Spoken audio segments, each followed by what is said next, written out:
The media nowadays. Horrible. Just horrible. Hey, Susan, Oh, hey there, Mike. what are you doing? Oh, I was just reading the paper. Something interesting? Well, not at all, actually. Just a new scandal about Harry and Meghan. Well, I guess that's the role of monarchy in present day Britain, producing scandal over scandal. Are you serious? I can't agree with that at all. To me, the monarch is the head of state and has many representational or ceremonial functions. For example, the state opening of parliament. Yeah, but the power to make and pass laws resides with Parliament as the elected legislative. Yeah, but the monarch is, among other functions, the head of the Church of England, the head of the armed forces, and the fountain of justice. Yeah, but also, in these functions, she always has to act on the advice of, for example, the Prime Minister or other ministers or a church commission. You know what, Susan? What, Mike? I think the British monarchy should be abolished. What? You actually think that? Yeah. You want to know why? Yeah, tell me why. The monarch does not really have any real political power. Her or his functions are mainly formal and could easily be taken over by other political bodies or an elected president. Britain is also a hereditary monarchy, which means that the successor to the throne will take the crown regardless of his or her suitability, character, or previous scandals. Yeah, Mike, I get your point, but all the prime ministers since the 1950s have valued the weekly audiences with Queen as a unique opportunity to discuss government matters outside a party environment, with a person who can draw on a wealth of experience and political knowledge.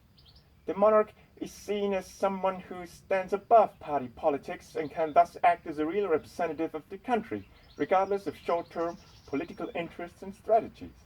I think that's good.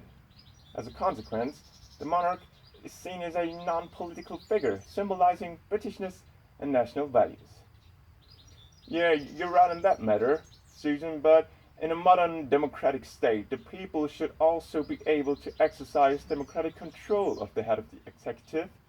This includes both electing the head of state as well as instruments to check or even impeach him or her. None of this implies in the head of state as a hereditary monarch. Besides that, the monarchy would not work as a kind of constitutional barrier against a dictatorship. The monarchy simply would not have the political power to stop a potential dictator, or may not even want to. It is a fact that King Edward VIII was sympathetic to Hitler and National Socialism.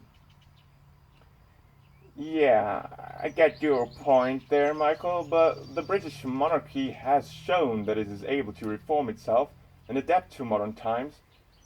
For example, the Queen and Princess Charles have been paying de facto taxes since 1993. Prince Charles was allowed to marry a divorced woman, etc., etc. So there is ability to reform, you know?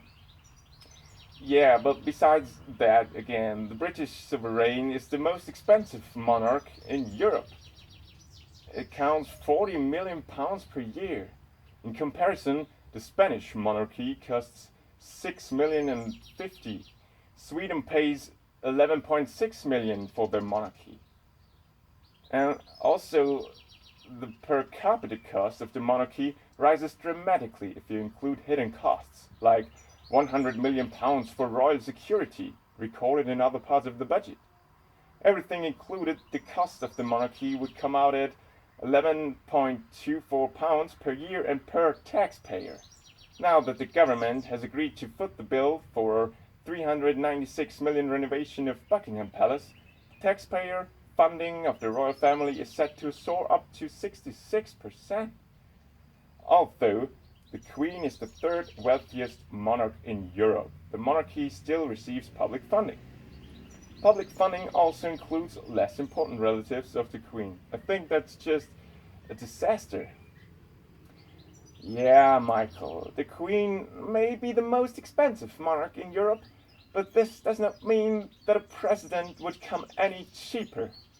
The most expensive head of state in Europe is the French president with 103.5 million, more than twice as expensive as the British monarchy.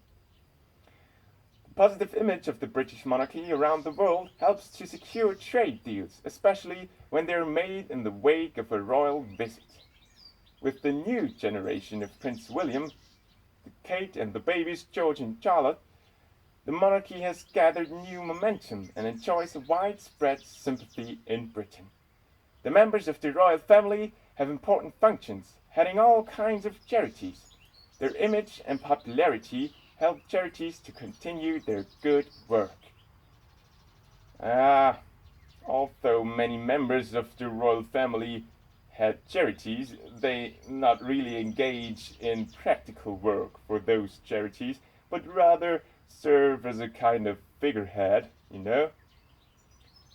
Michael, it seems to me that regardless of what I say, you always have a negative answer ready, haven't you? I don't want to discuss this topic any further with you. I may go now. And just to be clear, you sleep on the couch tonight? Well, that's no problem. The couch and I are good friends already.